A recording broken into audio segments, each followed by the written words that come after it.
Hi, welcome to SportX. It is just gone after 12, and I am Gerrit, and I presume we are live on LinkedIn, um, Facebook, YouTube, and I'm your host for SportX Forum. Today's edition, we focus on the events and sponsorship arena, and I'm the founder of TalkX TV, where we host the SportXForum. And as I've mentioned, today we're looking at the vibrant, ever evolving, and some may say ever disrupted ecosystem of sports events. We've got a great lineup coming your way. Some of our speakers have already entered the studio. And essentially, irrespective where you're watching us from, whether it's LinkedIn, YouTube, or Facebook, you are free to comment directly on the platform you are watching from. And hopefully, we will put your comment on the screen. Also, we are running a short poll, which you can participate in and put your answers in the comment section uh, of the platform you are also watching. So, firstly, let's look at the topics that we're going to cover today. Essentially, some of you might have seen the the blurb that we've posted, and I'm trying to load it. And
yeah, we are live. Apologies for that, people.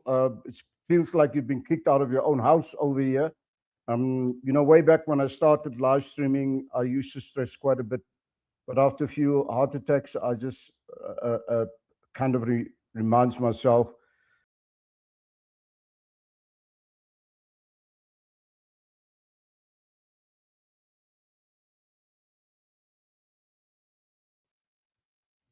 Okay, hopefully you guys can hear me. If somebody can just on the comment section, we had a technical glitch here, and it's just Murphy's law for what it's worth. Okay, if Doug, I'm going to add you to the stage. If you can say that you can hear me. Do not know what breakdown we had there in communication, Doug. Yes, I've got you, Gerrit. No, great. Apologies for that, everybody. Haven't happened in a long while.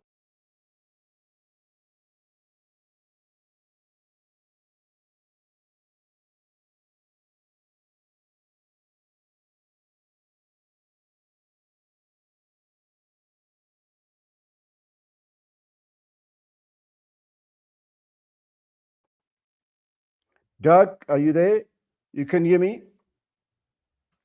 I can hear you now, yes, but you are coming and going. Yeah, for some strange reason, I suddenly just experiencing a technical problem here on a very, very sparse internet line, I might hasten to add. But Doug, without further ado, apologies everybody. This kind of stuff happens. It's Murphy's Law at its best in play. Everybody writes a playbook, but nobody reads Murphy's playbook. So Doug, welcome to SportX. Yeah, I'm not going to stress about what just happened there. You can hear me, Doug? Welcome. Yes, I've got you. Thanks for having me. I'm looking forward to the conversation. Yeah, and the best thing about this platform, Doug, is whatever mishaps happen, we can edit it afterwards and just put up a nicer presentation, so and cut out the mishaps for that matter. So, Doug, seeing that we're running a few minutes late, firstly, tell us about yourself, your company, Wild Sports Agency, and what does it do in the ecosystem of sports events? Welcome.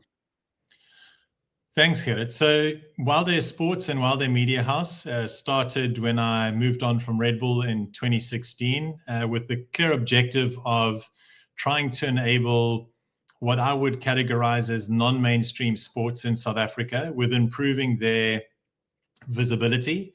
And through improving visibility, improving things like ticket sales and entries, but also, and more importantly, growing their event brands. But off the back of that, delivering strong return on investment for the sponsors that are involved in their event or sponsors that they would seek to get into their event ecosystem. So the idea was really rooted in looking at creating a dedicated platform that would be able to enable those things to happen. I think important to clarify, though, my definition of what mainstream sports and non-mainstream sports are is mainstream sports to me are sports that have very strong infrastructure around them when it comes to things like broadcast and media. And there's also a natural interest from third-party or mainstream media that justifies it being covered. So to me, mainstream sports are quite obvious: cricket, rugby, football, golf, and a few others, where it's mostly driven through passive participation. So people rocking up at stadiums, watching on screens. For me, non-mainstream sports are high active participation. So where they are lining up on start lines, where they're actually participating themselves. And what we found is very interesting over the last few years is, as much as passive participation is growing, I mean, if we look at the likes of Comrades Marathon, Two Oceans, Cape Town Marathon, and others, they're growing and are at capacity now. There's also a growing interest in people watching these non-mainstream experiences through digital means and or linear production. So it's a very exciting and interesting space at the moment. So when we talk about the role of digital content play in driving event registrations and entries primarily, which types of content are most effective in converting interest into participation? Because that is the ultimate aim and objective, engagement through participation. Doug? Yeah, I think it's also it's important to acknowledge that it's one layer of your what should be a well-rounded approach to driving entries. I think it's an important layer, and of course it brings reach and scale where other marketing initiatives and activities might not, but it certainly isn't a silver bullet and it can't work in isolation. The way that I look at events in terms of the value proposition they offer, I kind of see it in three layers. So number one is the experience itself. So what is the product? Is it a strong enough product that people are willing to part with their money to come and participate and engage with you? And number two is, and this is more brand centric, is the people that are participating. So how relevant are those people in terms of a consumer group that brands would want to reach? And then the third layer of value is, of course, media and digital. And that's what we're unpacking today. But when it comes to digital specifically and the content that is working, it really comes down to, and it's as simple as relevance. It's really important to understand that content isn't just a promotional tool. It's an engagement opportunity. It's got a job to do. And the mistake that I see a lot of events making is that they're producing content for the sake of producing content.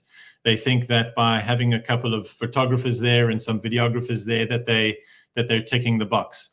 But content can also be one of the most expensive aspects of an event production budget, especially if you're going live. And unless you are able to maximize the viewership and the outcomes that your content delivers, then invariably it can become a sunk cost. So I think events need to be very mindful of the types of content they're producing, the reasons why they're producing it, and being very clear on the job that they need it to do. And as soon as they can answer those questions and are producing off that base, then you start to see momentum building over time, where you're reaching enough people, you're speaking in a way that gets them excited. Essentially, someone needs to be able to watch the content that an event produces in the sportive space in which I play, in the participation space, and say, geez, I can see myself in that situation and I'd really like to be there, and I'm gonna enter this thing. Alternatively, if they're not keen to participate, that it's an engaging enough story, engaging enough positioning that someone is going to say, you know what, I'm going to give up an hour on my Saturday. I'm going to watch this. This is really a watchable product. So content is important, but the systems, the strategy, and the positioning behind it is actually more important. And I see a lot of the time events just jumping to production and producing for the sake of it, with those other three pillars not being in place, and yeah, it doesn't do the job. So you really need to put a lot of thought into why you're doing what you're doing when you're spending that money. Yeah, I like the framework around the two layers that you unpacked for us over there. So many events battle to grow their digital audiences or platforms. What strategies should organizers, rights holders be using to increase event entries? Number one, because that's a primary objective, grow their follower base, and boost engagement across digital platforms. The one thing, the holy grail that they must do to enhance that proposition. Doug?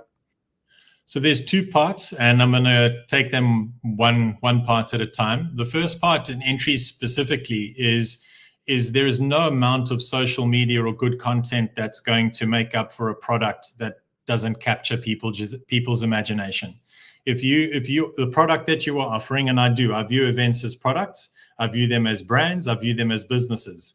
And just because someone isn't walking away with a tangible product per se, they are walking away with an experience, a memory, a medal, a T-shirt.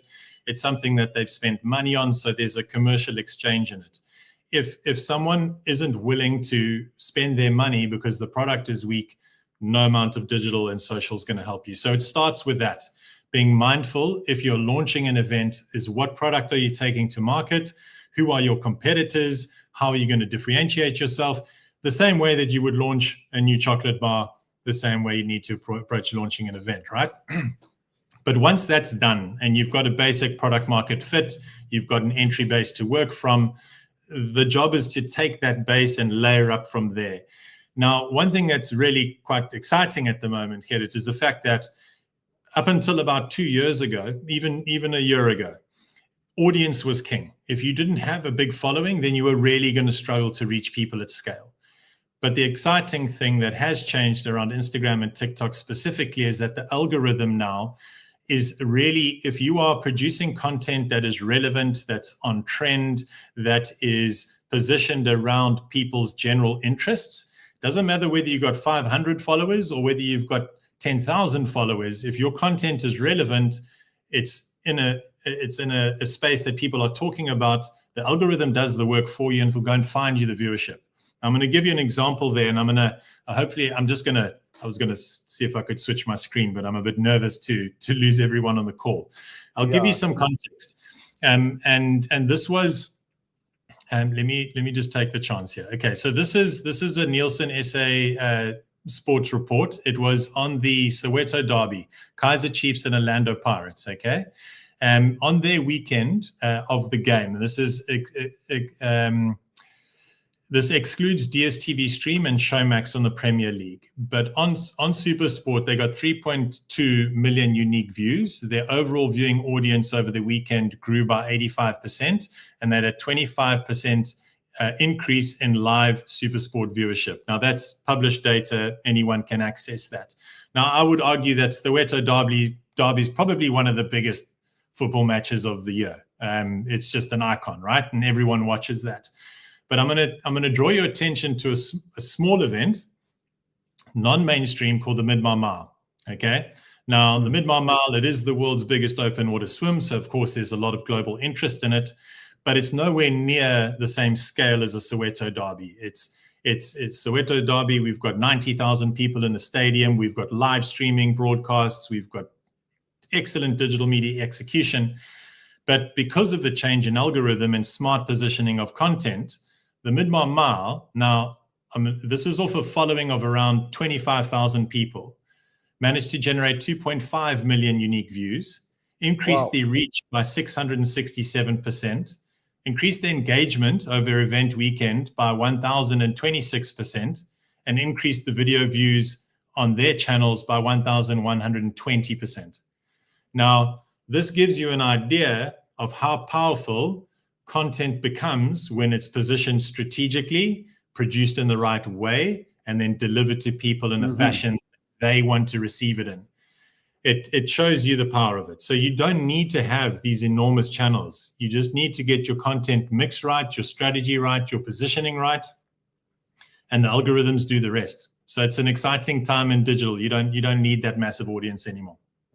Yeah, no, leading on from that once again, so having given that framework, that piece of advice that you've given us at the beginning of your response over there, how can event organizers turn social media engagement, a different conversation, but linked to digital and enhancement? How can that be turned into a measurable conversation that would interest the sponsor and other stakeholders? Doug? Well, once again, it is part of the mix. It's part of the value proposition. So when I look to engage with brands and around sponsorship and reporting in particular, I go back to those 3 layers of value and I assess what the experiential opportunity was for those brands on the ground. So in other words, what was the level of execution that they were able to execute that engaged with the participation base or the spectators of the experience? There is a huge amount of value in that. And Gerrit, to be honest, I think that aspect of sponsorship now is going to become infinitely more valuable as we continue to move into the digital and AI world. Human connection is becoming more and more scarce, and brands that can get in front of their consumers, not in the sense of being on screens, are really those that are going to form longer lifetime value types of commercial relationships with their target markets. But we take that into account. Then, of course, the second layer is the participation base. So I've mentioned this already, but what is the value of that individual that's participating or spectating in terms of the customer value to the brand that's there? So if an automotive brand is sponsoring a trail running event, what would the value of that person be? And then the third layer of value we include is digital, but we root it in experience, people, then digital. The important thing is that collectively, you want to be able to offer those 3 things to a sponsor. Yeah. Digital is what I call the multiplier of those value propositions of the experience itself and the target market that's attending, and how you leverage up into digital to reach more people that are like-minded, that enjoy the sports and so on. When it comes to measurement, that really depends, and I don't say that lightly. It depends on what the brand needs as an outcome. You've got some brands out there that are established that don't have a brand problem, that don't have an awareness problem. Digitals are nice to have, but they're more interested in leads, right? So you need to focus your reporting on that. But if it's a brand that's starting up and they're in a growth phase and they do need awareness, then you need to be working against benchmarks of what successful or viral content looks like online. And this is one of the things that we've been very focused on in another business of mine called GoBadger, where we've actually built a sponsorship valuation tool where we take digital performance across social, across email, across web, across third party, where that type of third party data is available, or those results or the event brings in a media valuation company to do that from a traditional sense. And we attribute defendable RAND value numbers to what's achieved across reach, viewership, engagement, so that you actually get to a number, a real number, and it's a defendable number. So I'll give you another example where we've been working with an event at the moment that over the last 2 years has invested a bit more of their energy into building their digital media performance. the overall sponsorship value to brands now has grown by 45% as a result. So the overall sponsorship matrix value, what they can take to market, has increased significantly over their strategic investment into growing their digital performance. So I think content and media, and whether it's digital or traditional, it's there to do a job. It needs to deliver performance, and that's either going to come in the form of increased sponsorships, entries, or growing your brand. Yeah, I know you're a big proponent of putting the product in the hand of the consumer in your other business, but now use that analogy when we come to events. Put it on top of the mind of the consumer, the potential entrant, for that matter. It's very difficult to get people get experiences into people's hands unless they're physically there and participating in it. But if you take that same approach, that same methodology of trying to give people an idea of what the experience is going to be like, and you remove it from the digital landscape, I mean, that is a really obviously effective way of showing people what you're all about and what the experience is about, and you can showcase how others have enjoyed it.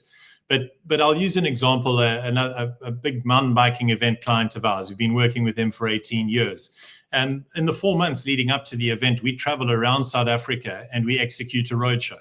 And we invite riders that have participated in our event, that are on our database, to come and join us for a day at their local trail, where we'll host them. We'll have a talk by the person that builds all the trails and the owner of the event, and grab a coffee and a beer or whatever they like. It's a guided ride through different trails, and they really get to engage with the people that are behind the event. They get to experience a bit of the culture of the event. Events are very different. You've got some that are very corporate in their structure, others that are more relaxed, others that are community focused.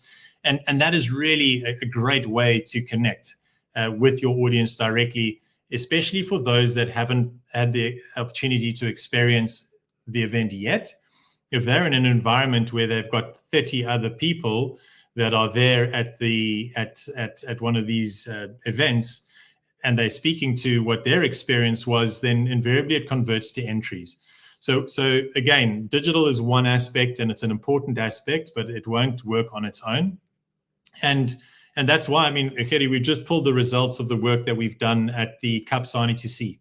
And in the space of 15 days, we've generated 10.9 million views.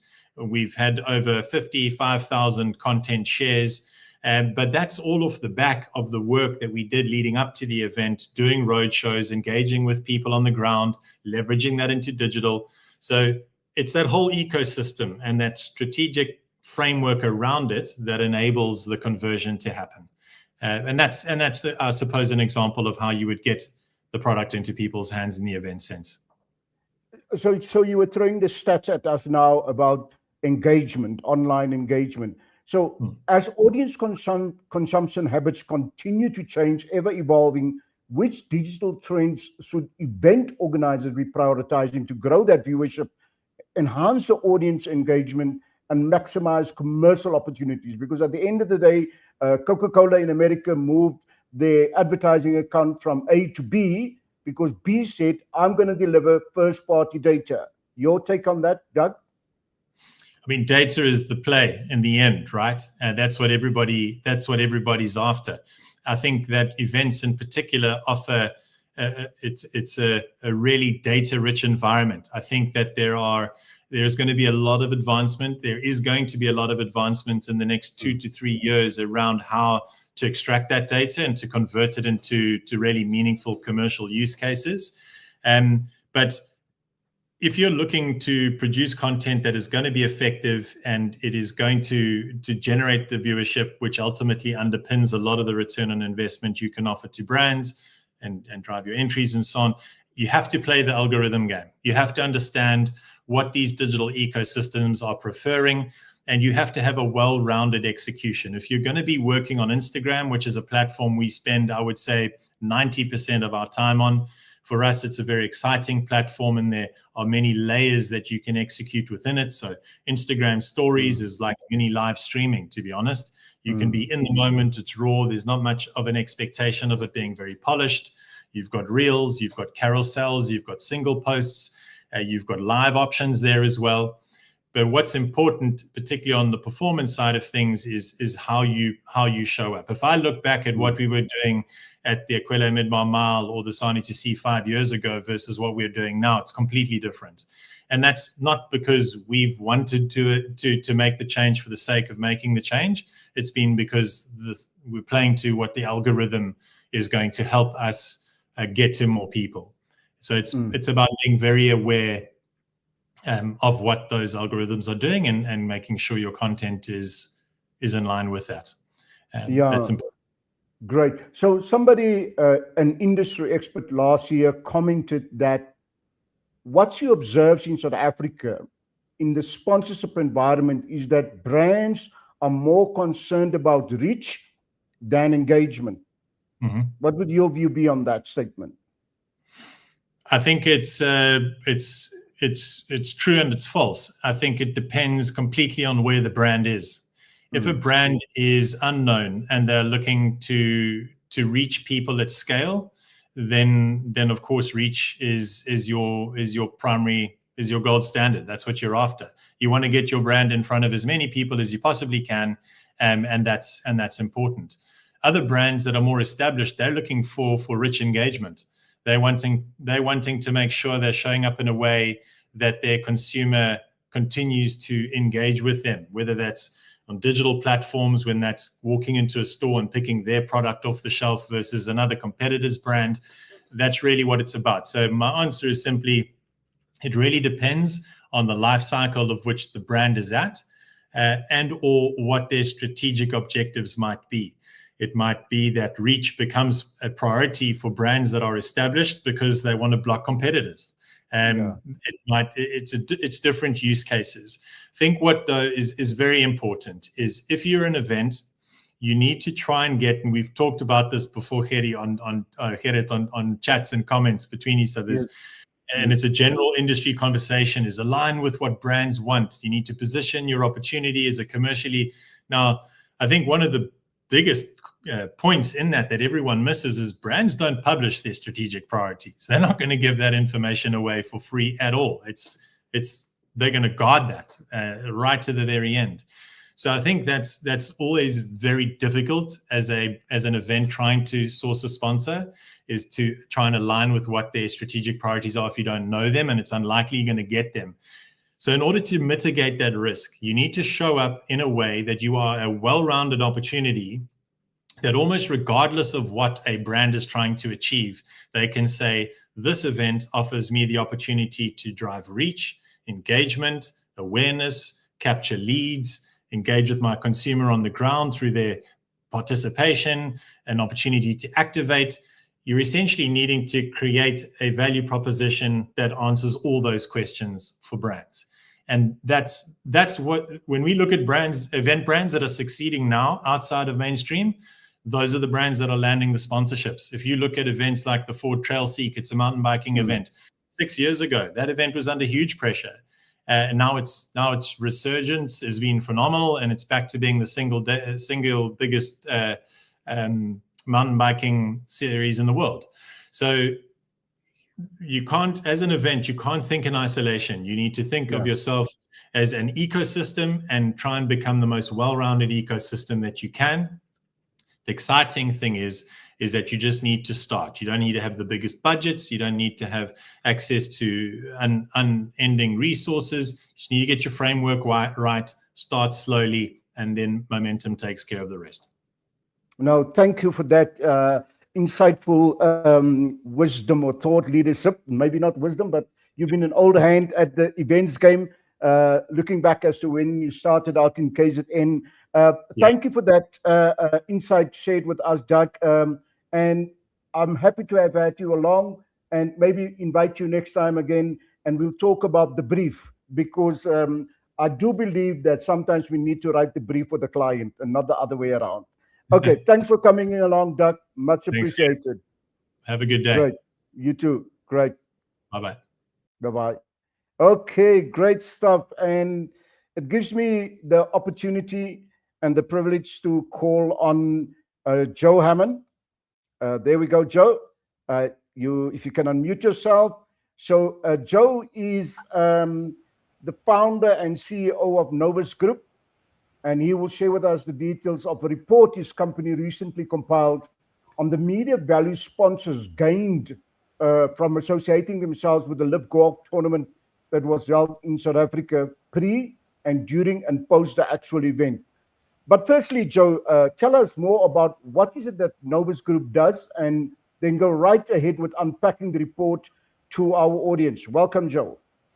Thank you, Gerrit. Thanks, everyone. Thanks for the invite. I'm going to try and share my screen, Gerrit. So just tell me if it works. Good.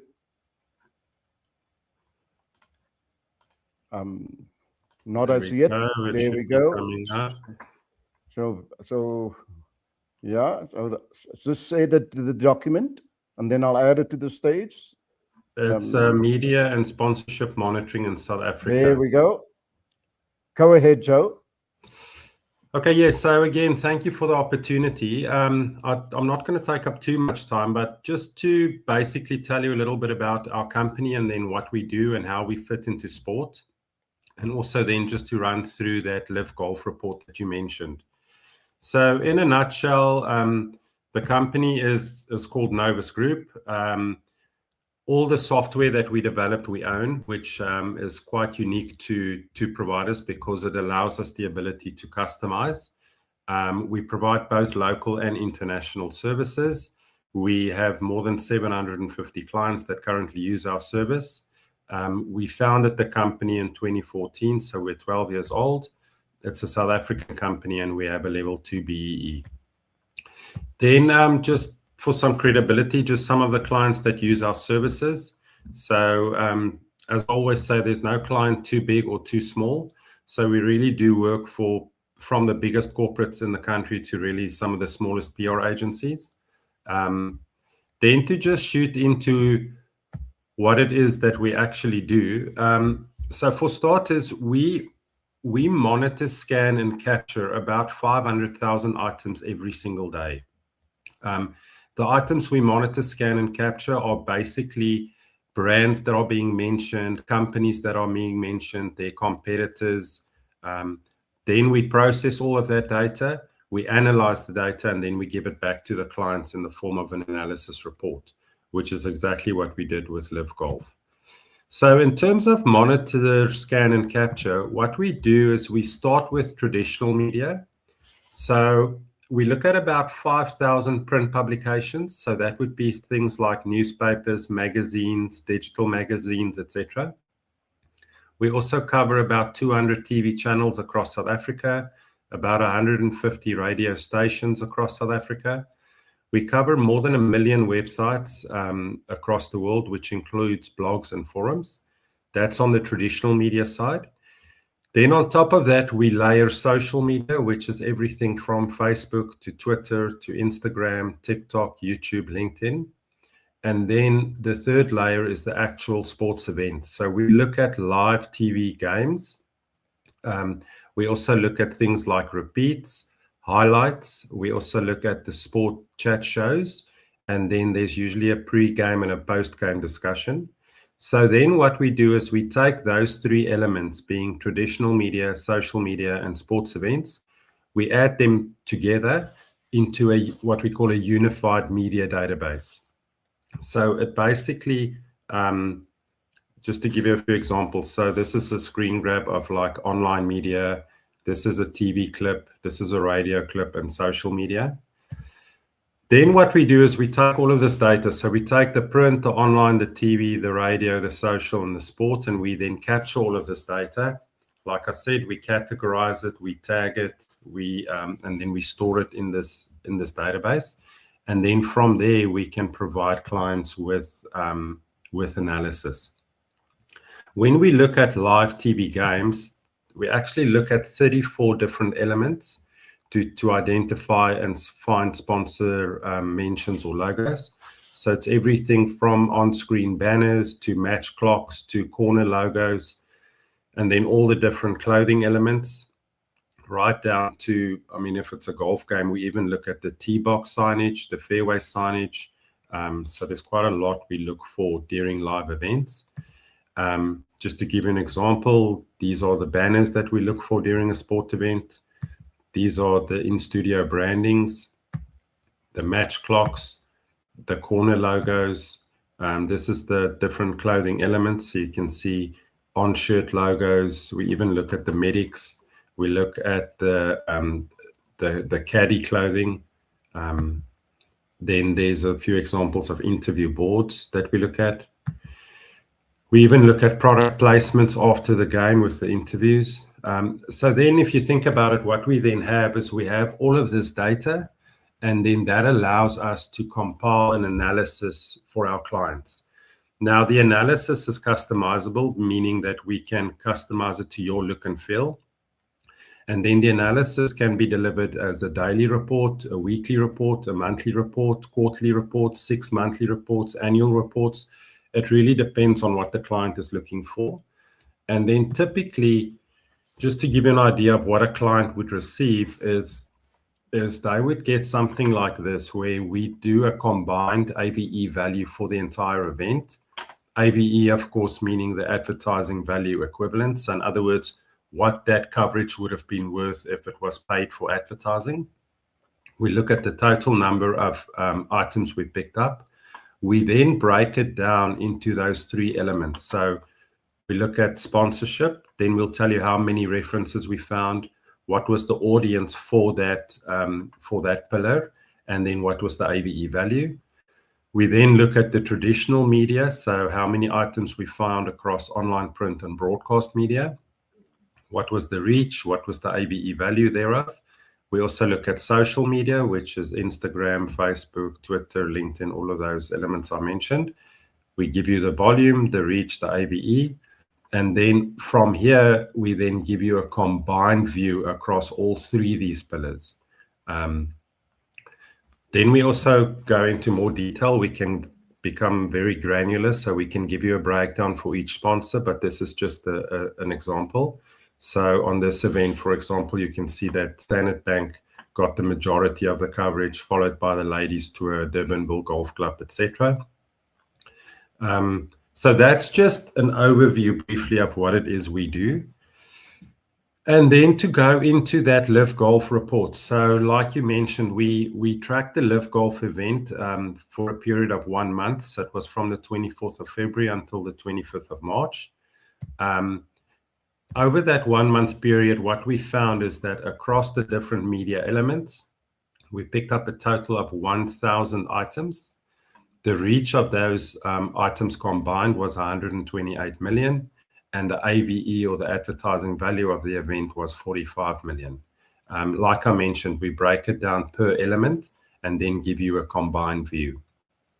We also give you an executive summary that just explains what happened during the event, and we highlight if there were any items that stood out. And then we also give you a breakdown of the sponsors. So here you can see we sort of listed the top 20 sponsors on the event. So Live Golf, obviously being the title sponsor, was the main sponsor with a value of 25 million, followed by the rest. And then we give you a little pie chart just to show you the spread between the different sponsors. Then we go down and we actually break it down per sponsor, where we can tell you where each sponsor got most of their coverage from. So you can see Aramco got most of their coverage came from broadcast, followed by signage. With Auto in General, it was a similar thing. It was broadcast and signage. I'm not going to go through the entire list, but you can see we give you a breakdown for every single sponsor and the elements that drove their sponsorship coverage. Then what we do is we zoom into each one of the major sponsors for the event, just to give you a breakdown. So for example, for Live Golf, we picked up 144 broadcast mentions. The reach was 18 million. The AVE was 3.8 million. We picked up 7 clothing elements, 554 mentions, 31 signage, and that gives us a total of 736 items with a total AVE of 25 million. Then we break it down for you visually into signage, broadcast, and mentions, and then also the different media platforms. You can see they got most of their coverage from online media, followed by TV, and then radio and print. And then we do the same for all the other sponsors. So I'm not going to go through each sponsor in detail, but you get the idea. And then we just look at the a breakdown of the audience ratings. So we get this data from, we use a system called Telmar, and they get the data from TAM. So it is publicly available information, but we just give you a breakdown of the audience figures per broadcast segment, and then a total for each, for the entire event. Then we also look at the audience in a bit more detail. So we can tell you what percentage were male versus female, what the different age groups were. So 15, 25, 35, or 50. We look at the living standard measures breakdown. So in which sort of category the audience fell. We also look at the demographic of the population. So how many white, colored, Indian, and black viewed the event. And then we give you a breakdown. So just again, a few screen grabs of typically what we would identify as sponsors during the events. So our team actually looks at the event in real time. They then tag the events, looking specifically for sponsor mentions. And then we obviously add all of that data together at the end to provide the analysis. So just a few examples of the print coverage we picked up. Some online coverage we picked up. And that's basically the report. I don't know if you have questions.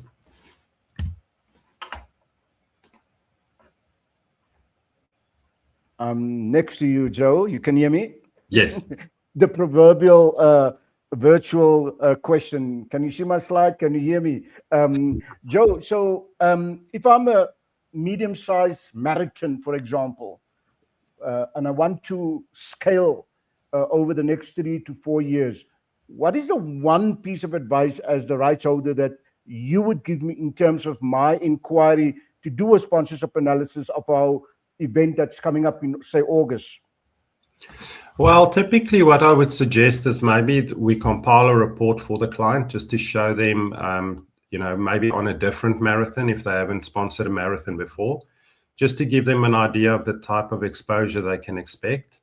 And then we can also advise on things like, where would they get the best value? So, for example, we find that with a lot of the sports, on-field logos tend to pick up a lot of value, and that's a relatively cheap way to advertise.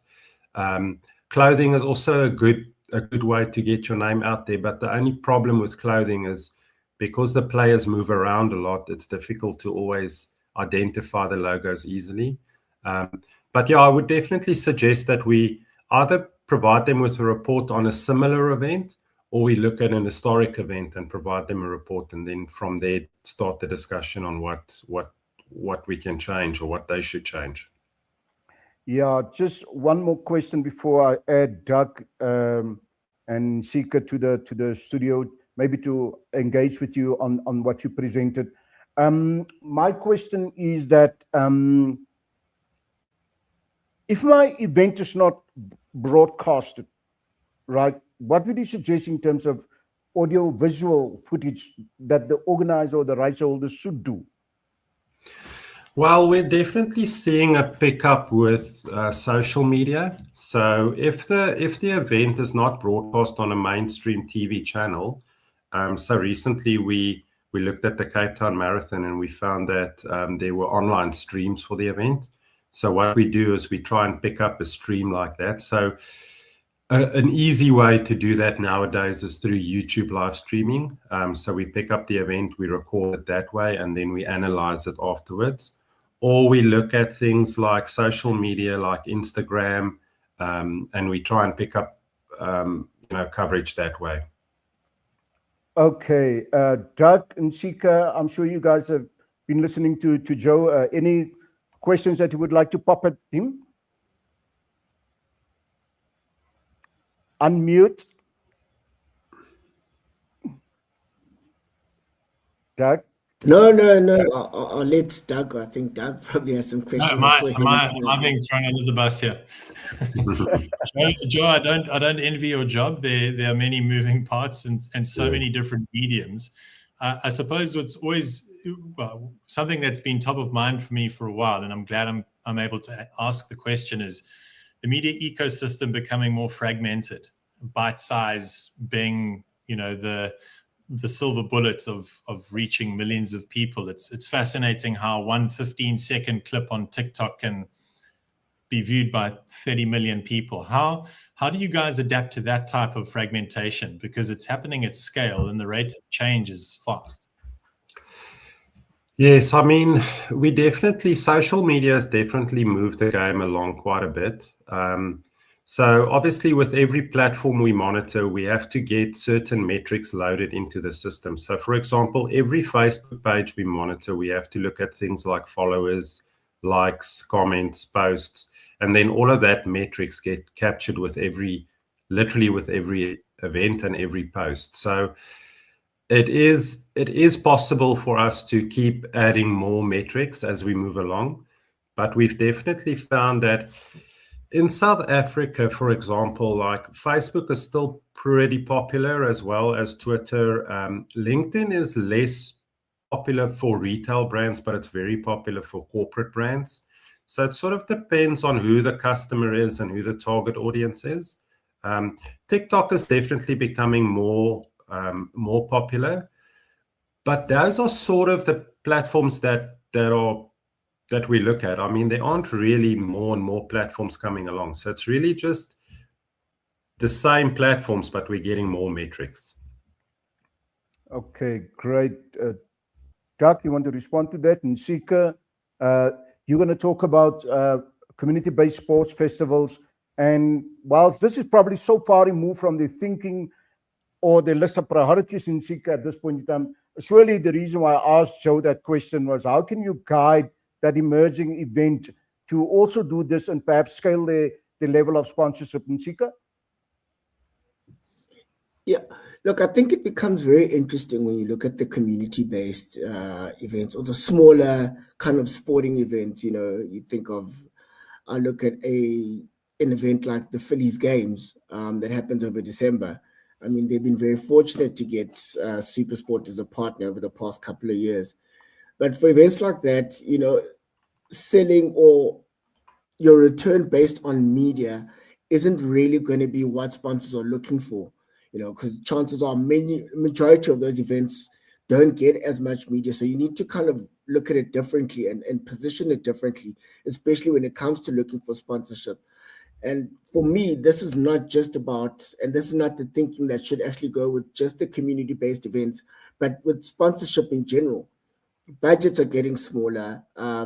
So when guys are getting sponsorship proposal, they are looking for certain things is, how do I get bang for my buck?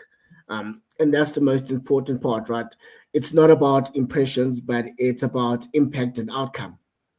And that's how you look at it. So when guys are now building these sponsorship events and these decks or trying to get sponsors on board, is you can no longer just go and sell me impressions and can sell me a logo or sell me a billboard or a board on the side of the field, but rather for me as a brand is I'm looking for outcome. I'm looking for engagement, how many people get to interact with my brand at the event. And those are the kind of things that, people looking for sponsors should actually be looking at now. How do I look at outcome as opposed to impressions? So, and it's a mindset thing. It's a shift in mindset, and a lot of us have been looking at it of selling impressions and selling logos and selling visibility. But at the end of the day, that visibility means nothing when your budgets are tight and there's no outcome, and you spend, let's say, 9 million rand to sponsor. So they've seen my brand, but what is the outcome of it? And that's what we've got to get to. Okay, great. Joe, Maybe just to add to that, so we had a similar situation about a year ago where Boland Rugby has got they've got a very loyal support base, but the support base is very local. So the games don't always get broadcast on your mainstream channels. But what we found is they have a lot of Facebook groups between the different supporter groups. And by us tapping into that, we could actually provide the client with quite detailed metrics and value on things like engagement and reach and viewership, etc. So again, just to underline, the social media is really becoming like a more of a mainstream platform, especially for the smaller events, because the smaller events can't really, justify to be on the mainstream channels because the cost is just too high. So social media has given the smaller teams and smaller sports a real powerful voice. Yeah, Joe, and just maybe to add on to it, and I'm kind of cutting into some of our conversation, Yachar, but that's the reality of it, right? Is that when guys approach sponsors, the majority of them have not segmented or have not built out their proposition well enough to understand that they can sell that social media as an asset to a brand. So everyone wants to sell you a front of shirt, or they want to sell you, a board on the side of the field. Actually, you have more people engaging with you. For a brand, it could be more valuable for you to sell that social media space because there's engagement there. They can see who's actually speaking. They can understand that demographic because you can see who they are. So a lot of the smaller tournaments or the smaller clubs, especially from the club perspective, because clubs are looking for sponsors, they don't understand that the community that they've built within their social media space is one that they could leverage to get a sponsor on board, to sponsor the social, to say, okay, I'm going to sponsor your live stream because I understand that you have 20 and this is around like 20,000 people on your Facebook page. So I'll sponsor the live stream so people can watch on Facebook Live. That creates another revenue stream for you now where you can sell people. Actually, we have a community of 20,000 people that watches this game live, all our games on Facebook Live. So now you can start selling impressions about how people can watch on Facebook Live. So it's just about a different way of thinking of how you build out your sponsorship. And they need to move once again. It's not logo. It's what can you do? What is your database? What can you tell me about your fan base? So that I understand that you have this detailed breakdown, their buying power, who they are, the age, demographic, and all those kind of things. Those things really come into being when you're trying to sell sponsorships. Okay, great. We conclude now. Joe, some parting words on your side in terms of that critical advice that you can give to an emerging event? Yeah, I mean, listen, we're pretty new to the sports world. We've been doing media monitoring for about 12 years. We only really entered the sports world about 2 years ago. So I know historically some of these sports services provided were quite expensive, especially for the smaller teams. We're trying to change that. So, if I can just say that, I don't want to say we're cheap, but we are cheaper. So we're really trying to, for us, it's not just about the money. We actually want to try and see what we can do to help the industry and these smaller teams. Because I feel like, it was interesting going back to Boland Rugby that one of their games was actually they had more viewers at the event than one of the provincial rugby games. So small sports is really, community sports is really changing. It's a changing landscape. So, so if anybody's interested, they should get in touch. Okay, great. Thanks for coming along, Joe, and doing the presentation. And we'll talk more about how smaller emerging events and clubs could make use of the services pertaining to sponsorship analysis. Thanks for coming along, Dirk. Appreciating your input as well. And because of time, I'm going to switch over to Nsika. And welcome again. You here. I've just removed Nsika from the. I removed the wrong people. I'm flying solo. I'm pressing all the buttons. Thank you, Joe and Doug, for coming along. Okay, Nsika, once again. So I invited you based on a LinkedIn post that you've done, and it resonated with me. In terms of what is it that the smaller emerging rights holder club or community-based sports festival is not doing in terms of engaging sponsorship on a proper basis. Welcome. And first first tell us what is it that you do, and then you can go straight ahead and tell us why sponsors are losing out by not partnering community sports festivals and smaller clubs, which have become quite a social phenomenon over the last few years. You've mentioned the Philly Games as an example. Go ahead. Hi, Gert, and to everyone online. So what we do is we really try to facilitate partnerships between brands and obviously sports teams or sports organizations across the board, from small clubs, township clubs, semi-professional to all the way through to professional teams playing in the SA20. So that's essentially what we do, is try to broker those deals. I think kind of to answer your question, it's not a what are sponsors missing out on, more than, are the clubs doing a good enough job of positioning themselves as an alternative or a good offering for brands to come on board on, right? You find that many of the clubs can't articulate what it is that a brand or a sponsor would be coming on board and getting. And it boils down to the fact a lot of them talk about logo placement, the old typical kind of way sponsorships and sponsors were viewed as, we're going to put your logo in front of a shirt, and we're going to put perimeter boards, and you're going to get XYZ in activation space, and we get 20,000 people at a game. And where the world has shifted to, and I said this earlier, with budgets getting smaller, what sponsors are looking for are outcomes. So when guys make these presentations, and they put presentations together, they've got to put them together with the thing in mind that if I'm speaking to XYZ Corporation, their biggest pain points are 1, 2, 3. I'm going to help solve a business problem by them coming on board as a sponsor.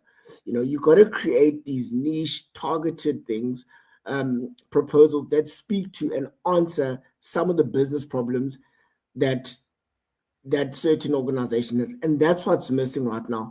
People are putting together sponsorship proposals, clubs, and this is across all levels, right? And it's not just the community-based clubs. I've seen some presentations from some of the bigger professional clubs where they're very generic and they don't answer to specific questions or specific business-related issues that they can answer.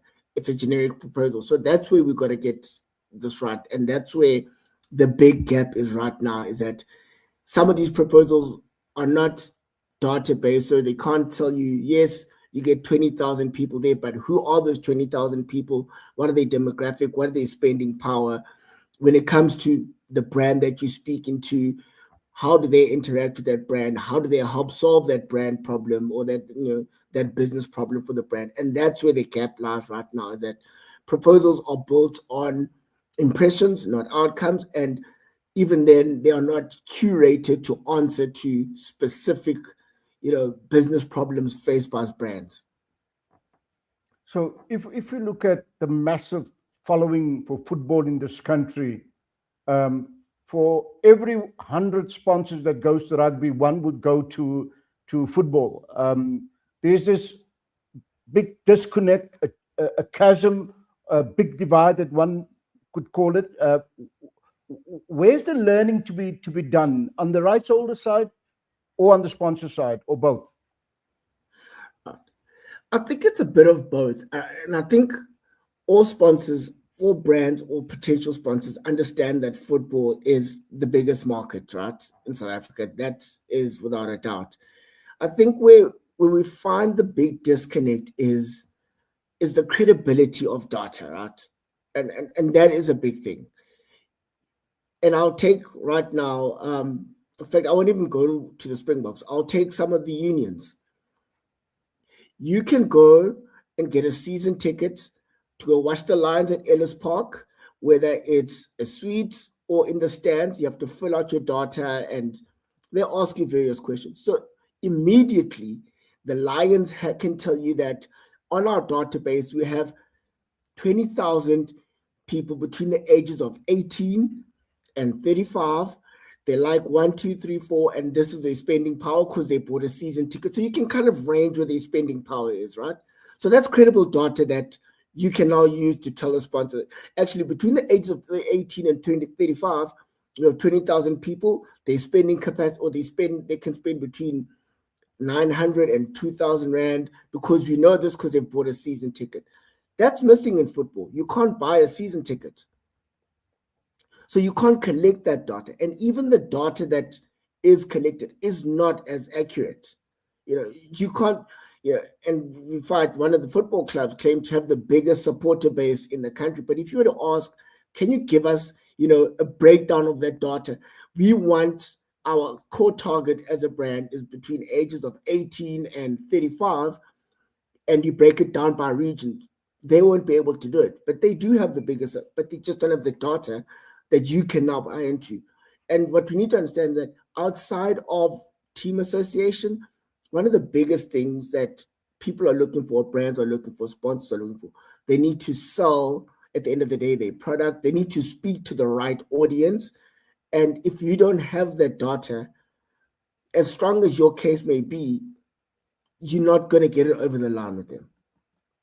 Yeah, somebody was commenting the other day, and it was a learning curve for me as well, when he said the club Kaizer Chiefs Orlando Pirates is a property.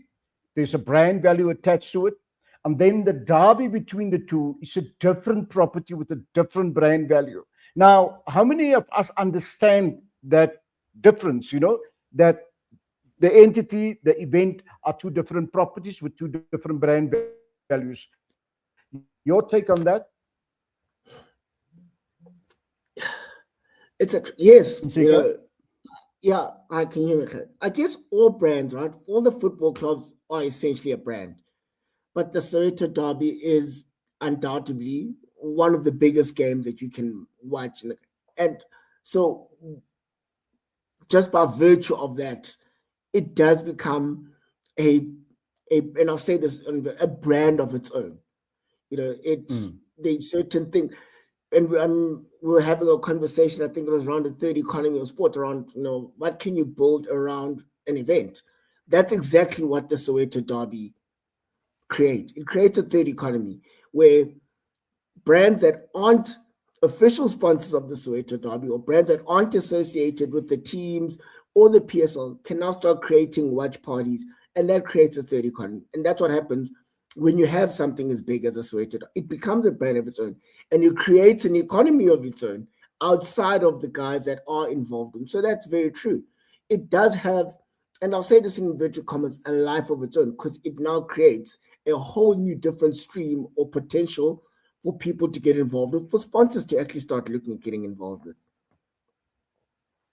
So what are when you engage rights holders, be it now clubs or sports festivals or events for that matter, what is the one thing that you pick up, if I may put it bluntly, of which they don't have a clue of in terms of how to present and position yourself to brands? What is the one thing that you pick up? It's not one specific thing, right? I think, and I say this with caution, I really do, but outside of the so-called big three teams in the country, I honestly do not believe that many of the other teams have commercial teams. And what having a commercial department and having a commercial team kind of does for you is you now start finding the gaps in the market where you can start selling to brands to come on board and kind of sponsor, and that's the problem right there. There is no one who's looking after the commercial side of many of these other clubs, and so a lot of opportunity and I say money in inverted commas is left at the table for them, and that's the problem. And it goes back to not having this. It means that teams are engaging with brands very late in the process. So they'll wait till the end of the season to start engaging with brands for sponsors, whereas they don't realize that actually brand X's financial year or their planning starts here, so by this time they finished, we should have secured the deal. Because they don't have a team dedicated to that, they kind of miss those opportunities. You go to a brand and they're halfway through their planning, they've planned, they've secured budget for things, and now you can't fit in because you are never engaging them early enough. And I mean, like a 6 to 9 month window is what you should look at. But if you looking after marketing, you're looking after comms, you're on the ground on the day, and you don't have the time to understand which brands are doing what because you're busy with the day-to-day stuff that you have to do. You don't have the luxury of saying, okay, guys, I need to engage brand X because they're preparing their marketing budget. They're preparing now. So we've got 6 months and then we should be able to find out. And that's a big problem, is that they don't give themselves enough time.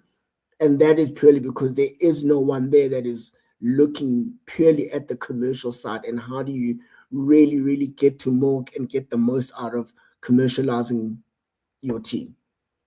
I can attest to that. I had a conversation with the sponsor of a PSL team. They made a multi-million rand investment 2 years ago. And the person in charge of the sponsorship at the company said it is the biggest mistake they've ever made, simply because nothing happened after the check was handed over. And but the Stoic philosophers, they would say that the opportunity lies in the problem. In conclusion, what is that opportunity? Yeah, so just to go back to that statement you've made, Gerrit, I think it's easy for a brand to come out and blame and say they've done nothing because of the team, right? I honestly believe if you're going into a partnership as a brand, you understand what you wanted to do for your business, right? So if I, as Ntsigamsutu Incorporated, am sponsoring a PSL team, I understand why I'm doing it and what I want to get out of that sponsorship. So regardless of the team wanting to do things, I should be able to say, yes, I'll sponsor you. Here's my plan, and this is how I want to activate the sponsorship. Because sponsoring a team, and the second thing is here, I said, sponsoring a team and having a budget to leverage the sponsorship are two different things. Yes, you can have the budget to pay the rights owner for the rights to sponsor, but ultimately you need to have the budget to leverage that sponsorship as well. So when going into this, are you going into it putting your brand logo on there without having money to leverage it? Because then that's a problem all on its own.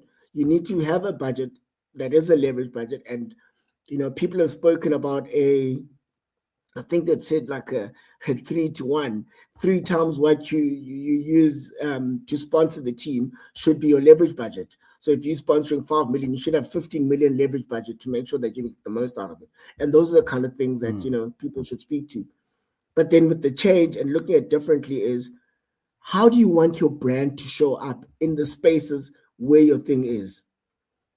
Where your brand is. If I own Gerald FC and I sponsor Gerald FC, how is the Ntsigamsutu brand going to show up there? Like, how do I want to show up? How am I activating? And that becomes very key as well. I think, that's a disconnect that we've talked about right in the beginning. But thanks for now, Nsika. I'm going to bring Joe and Doug back into the equation. There's Doug. I took out Nsika again. I don't know what. I've got a beef with him. There's a question from our good friend Mandla.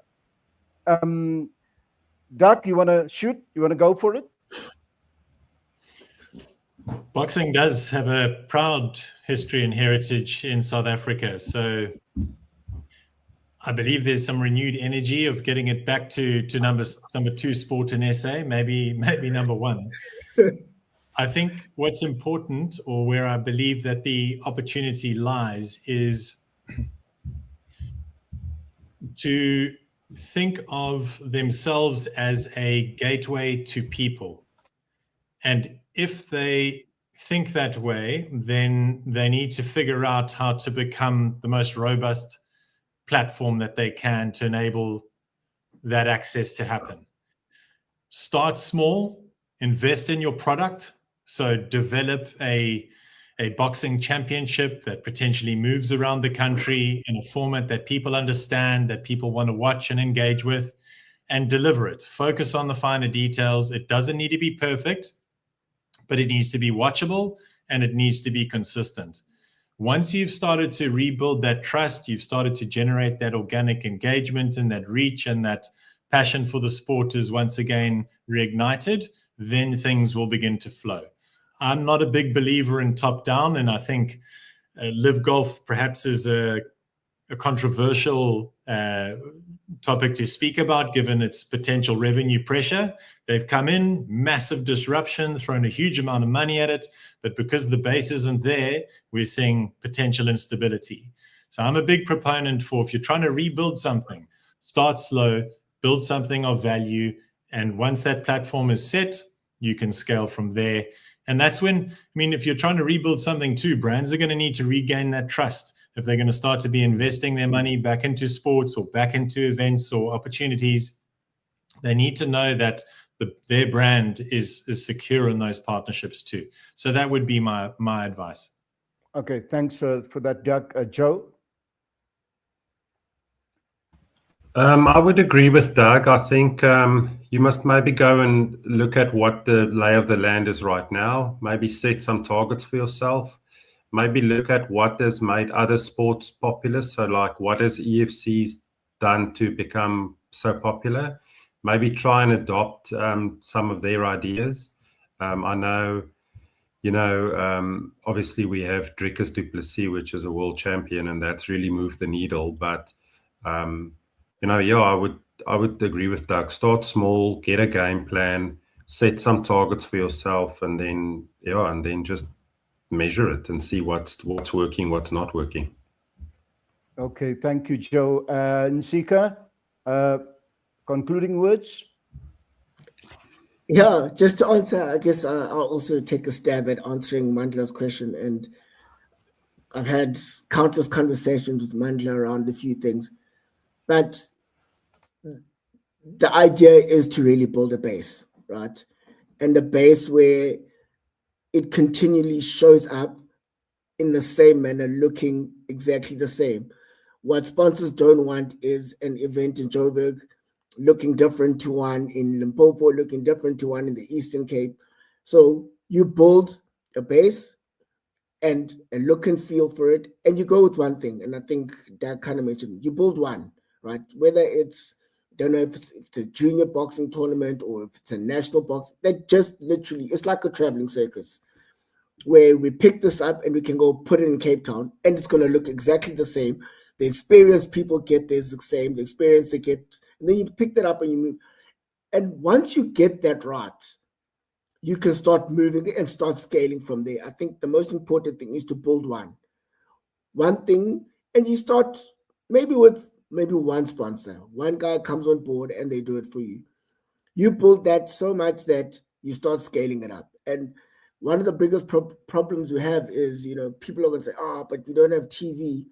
But you create something. You create things outside of people looking for TV. You create little pockets. I mean, and boxing is very prime. I think, Joe, you mentioned EFC, it's become such a hype that like kids who, I don't know why they love like fighting, but they're so interested in EFC and UFC and all these kind of things, because there's kind of a culture and a hype and a lifestyle built around this UFC and EFC fighting. So that's what boxing's got to do. You got to build some sort of cultural center around where boxing is and what boxing is in South Africa. And from there, it will just start growing. I was saying to someone who was asking me around, how a certain brand is selling more shoes than another one. And I was saying to them, guys, there are more people that listen to music and engage in cultural kind of activities than there are people who run and play sport. The minute you can create and create a place where your brand sits at the intersection of culture and sport, you're good to go. Because the people that don't have to fight are there for the cultural experiences. The fighters are there because they have to fight. And then brands have got a niche where they've got both culture and the sport just tapped into one place. And that's where we're going to try and find ourselves, or that's where boxing kind of needs to build a niche for themselves in South Africa. Okay, thank you very much for that concluding words, Nsika. Thanks for coming along, Doug and Joe, and hopefully we can repeat this conversation in a few months or so. That's where we would leave it for now. Thanks for coming along. Until next time. Thanks, Harriet. Thanks, everyone. Thanks, Alex. Thank you. Have a good Bye-bye. day. I'll end the